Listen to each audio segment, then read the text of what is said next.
Hello everyone, welcome back to a Geometry Dash video. Today we're going to be showing off my level SkribbL, which I have spent a lot of time working on. The level is basically this. Let's go into it and wait for it to load. Alright, so you use the up arrow to rotate your cursor. Space and up. While holding up, you draw. It's crazy, right?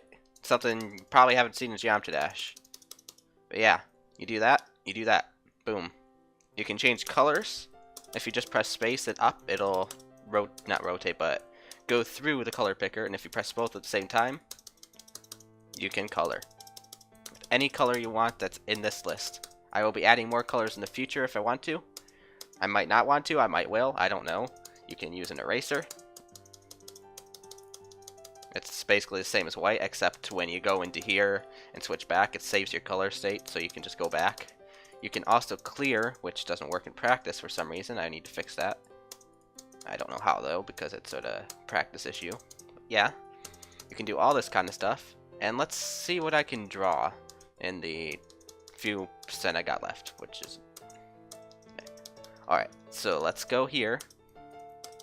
Let's draw... No, not a dick. Let's draw... Alright,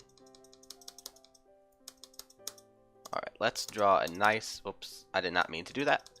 Let's draw a nice little landscape here with some... let's add the sky in the background. Let's do that. Click, click, click, click, click, as you can hear.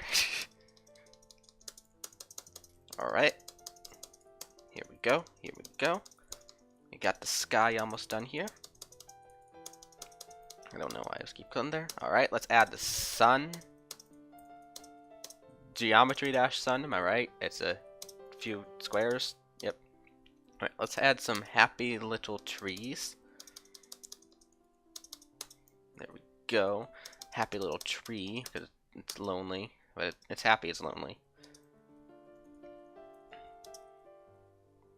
I did not mean to click out of there. There we go.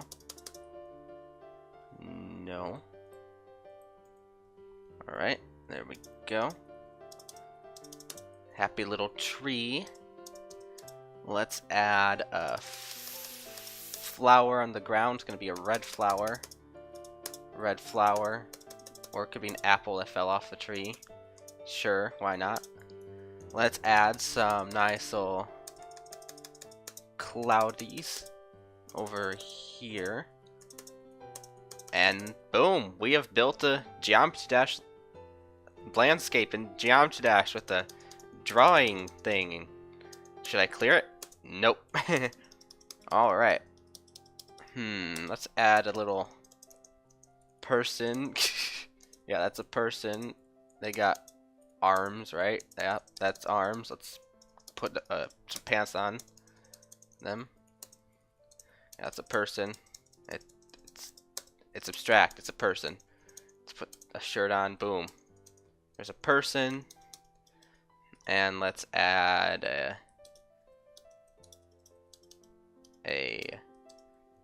what should I add? I feel like adding something, but I don't know. I think that's good. Maybe I should make this part. Let's add a little pond down here. That was not the color I chose. Alright. Down here. Boom. Alright, then up there, boom, a little pond as well. We have made something in SkribbL in Geometry Dash. Something you didn't expect, but that's what we got here. Controls are a little bit confusing for first-time players and such, but if you learn the whole movement controls but don't know how to paint, you can always go up here, and it'll show it again, where the cursor can focus, cursor where up arrow space does the stuff, and if you press both at the same time for selecting, holding up, press space, draws in the line. But if you only press at the same time, it just draws one and rotates it, which is more or less inefficient if you just press both at the same time rather than holding up. And well, yeah, x-axis movement, that's fixed now thanks to Colin.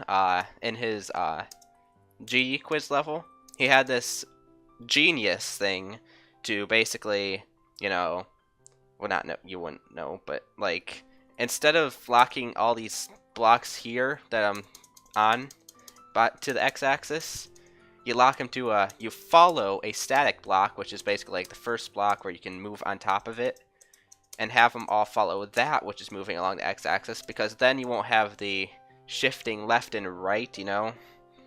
And it's much better this way, because for some people, this entire thing shifted off the screen, and that sort of made it hard to draw. But yeah, that's basically all the level has to offer, and now let's show what the insides look like. Alright. Oh, by the way, Comic Sans was given to me by Sphinx. He basically ported the font to Geometry Dash.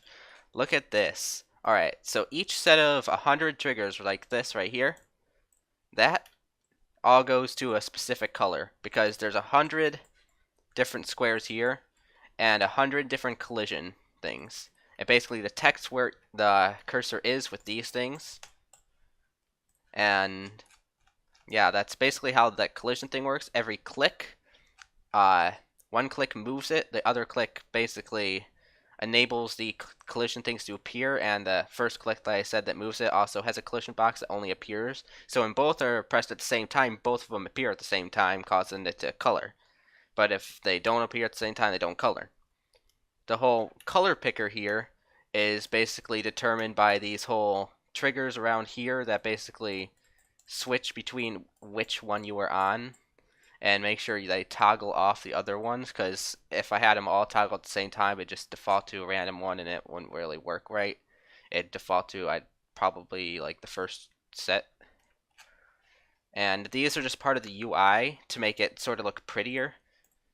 Basically, they set up a pulse trigger with each one of those, and it'll basically look like the button is being pushed inward, as you can see here. Same goes for the this thing right here. It has the same sort of system, and so does that.